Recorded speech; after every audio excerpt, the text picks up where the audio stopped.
राधे राधे दोस्तों। हम लोग डॉक्टर नगेंद्र की बुक से वाचन कर रहे हैं और आदिकाल इसमें चल रहा है। कल हमने देखा था प्रथम कवि और आज हम लोग देखेंगे प्रथम रचना। आगे हिंदी के प्रथम कवि सरहपाद की जो रचनाएं मिलती हैं वे सभी मुक्तक हैं, अतः प्रथम रचना के नाम पर किसी एक पुस्तक की प्रस्तुत नहीं किया जा सकता। महापंडित राहुल सकृत्यान ने हिंदी काव्य धारा में सरपहाद की कुछ रचनाओं का संग्रह किया है। उसी के आधार पर उनकी हिंदी रचना का एक अंश यहाँ उद्धृत किया जा सकता है। अब ये उदाहरण यहाँ पे दिया हुआ है, तो इसको भी एग्ज़ाम में पूछा जाता है। कभी कभी पूरा पूछ लिया जाता है, कभी कभी इसके दो भाग कर दिए जाते हैं।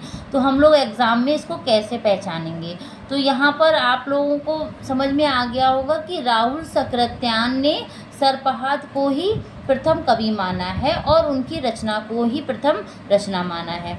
तो देखिए, जहाँ मन पवन न संचयी रवि शशि नह परवेश ताही बट चित विषाम करूं सर है करऊं उबेश। तो यहाँ पर आ रहा है सर है, तो यानी कि सरहपा, इससे भी आप इसको कनेक्ट कर सकते हैं। तो कौन सा किसका उदाहरण है? सर है का मतलब सरहपा।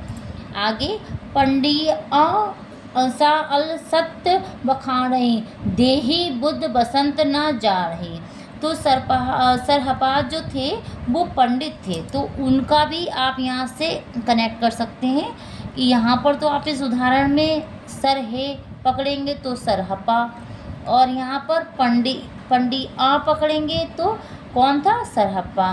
तो इन दोनों को अलग अलग करके भी पूछा जा सकता है और एक में भी पूछा जा सकता है। आगे, यद्यपि इस उदाहरण में अपभ्रंश भाषा के व्याकरण की प्रवृत्तियां भी मिलती हैं, तथापि हिंदी के रूप की झलक ही अधिक स्पष्ट है। साथ ही डॉक्टर द्विवेदी ने तत्समता की जिस प्रवृत्ति को हिंदी भाषा का मूल रहस्य माना है, वह भी पवन, रवि, बट, चित आदि शब्दों में स्पष्टता दिखाया जा सकती है। अन्य सिद्ध कवियों ने सरपहाद की इस भाषा प्रवृत्ति का अनुकरण किया है। राहुल ने सरपहाद का समय 769 ईस्वी माना है। राहुल ने कितना माना है? इनका समय 769 ईस्वी माना है, तथा डॉक्टर विनय संतोष भट्टाचार्य ने 633 ईस्वी बताया है। डॉक्टर रामकुमार वर्मा इसी आधार पर लिखते हैं, 7वीं शताब्दी से ही हम सिद्धों की रचनाओं को अपनी भाषा के प्रारंभिक रूप में पाते हैं। इन रचनाओं के वर्ण विषय हठ, योग, मंत्र, मद और स्त्री हैं, जो ब्रजयान के मुख्य रूप हैं। भाषा अपभ्रंश मिश्रित है, जिसमें सिद्धांतों के मिश्रण के कारण काव्योत्कर्ष हो नहीं सकता। वस्तुतः डॉक्टर वर्मा ने काव्योत्कर्ष का जो अभाव देखा है वह सिद्धों के मिश्रण के कारण तो है ही। इन सिद्धांतों के प्रतिपादनार्थ अपभ्रंश भाषा का मिश्रण भी इनके लिए उत्तरदायी रहा है। अतः आरंभिक रचना की दृष्टि से काव्योत्कर्षों का उतना महत्व नहीं है जितना महत्वपूर्ण बात है काव्य भाषा के रूप में किसी रचना में हिंदी का प्रयोग, और ये प्रयोग सरहपाद की रचनाओं में ही प्रथम बार मिलता है। तो किसकी रचनाओं में मिलता है? प्रथम बार सरपहाद की ही रचनाओं में प्रथम बार मिलता है।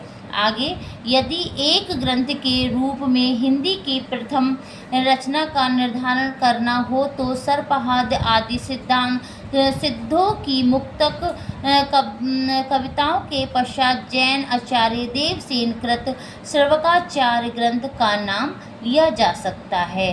तो देवसेन की रचना का क्या नाम है? श्रवकाचार्य।